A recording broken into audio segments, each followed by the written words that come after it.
रामकृष्ण हरी। मी काल परवाच यूट्यूबवर सोमेश्वर परिहार या माझ्या नावानेच एक चॅनल चालू केलं आहे।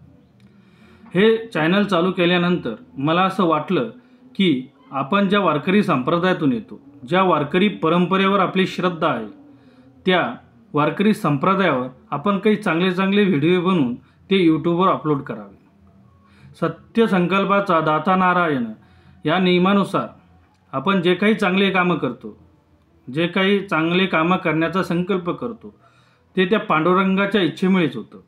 आणि मग सुरुवात कुठून करावी, तर वारकरी संप्रदायाचा इतिहास इथून या कामाला सुरुवात करावी असं मी ठरवलं।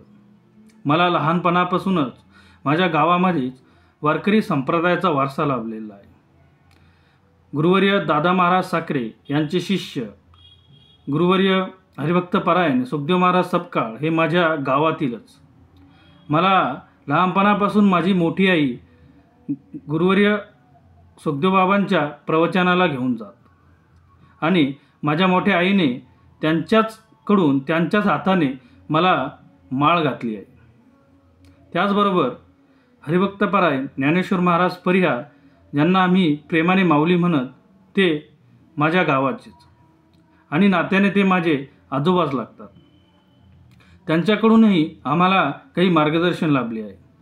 आणि माझ्या आयुष्यातील सगळ्यात महत्त्वाची घटना म्हणजे हरिभक्त परायण परमपूजनीय आचार्य स्वामी श्री जनार्दनजी महाराज हे माझे गुरुवर्य मी 6वी-7वीत असतानाच आमच्या गावात आश्रमात येऊन स्थायिक झाले।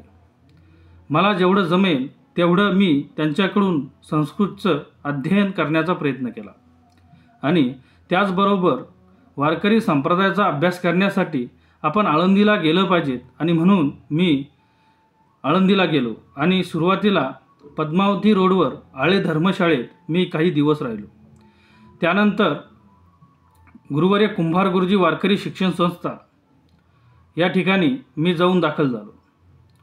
गुरुवर्य पंडित महाराज श्रीसागर, गुरुवर्य हळदे महाराज, गुरुवर्य कोल्हे महाराज, गुरुवर्य मढवी महाराज यांच्याकडून मी वारकरी संत साहित्य आणि काही तत्वज्ञानपर वेदांतपर ग्रंथ सोडवले किंवा त्या ग्रंथाचं अध्ययन केलं।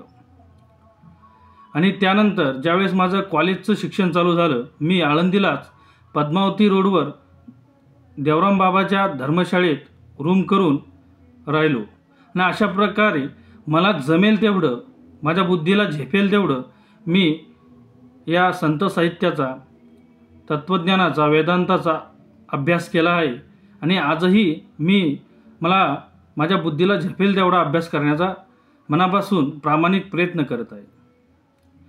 आणि त्यामुळेच आपण ज्या संप्रदायातून येतो, ज्या संप्रदायावर आपली श्रद्धा आहे, त्या वारकरी संप्रदायावर काही व्हिडिओ बनवून आपण अपलोड करावे आणि हे ठरवल्यानंतर मी सुरुवात वारकरी संप्रदायाचा इतिहास इथून करण्याचं ठरवलं।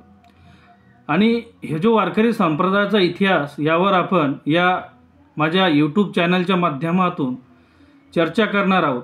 त्या वारकरी संप्रदायाच्या इतिहासाला प्रमाण असा ग्रंथ जर कोणता असेल तर तो गुरुवर्य मामासाहेब दांडेकर यांच्या सिद्ध हस्तलेखनीतून त्यांनी जो ग्रंथ लिहिला आहे, तो वारकरी पंथाचा इतिहास हा ग्रंथ आपण प्रमाण मानून त्या ग्रंथाच्या अनुसार आपण आपला वारकरी संप्रदायाचा इतिहास बघण्याचा प्रयत्न करणार आहोत। म्हणजे आपण जो या यूट्यूब चॅनलच्या माध्यमातून वारकरी संप्रदायाचा इतिहास बघणार आहोत, त्या इतिहासाला प्रमाण किंवा त्या इतिहासाला संदर्भ काय, तर आपण मामासाहेब दांडेकरांनी गुरुवर्य जे आपण ज्यांना गुरुवर्य म्हणून मानतो असे मामासाहेब दांडेकर यांचा जो ग्रंथ आहे वारकरी पंथाचा इतिहास, या ग्रंथाला आपण प्रमाण मानून यावर या यूट्यूब चॅनलवर चर्चा करणार आहोत। तर जर तुम्हाला हे व्हिडिओ आवडले तर माझ्या चॅनलला नक्कीच समर्थन करा, ज्यातून मला आणखीन काही चांगलं निर्माण करण्यासाठी उत्साह निर्माण होईल। रामकृष्ण हरी, धन्यवाद।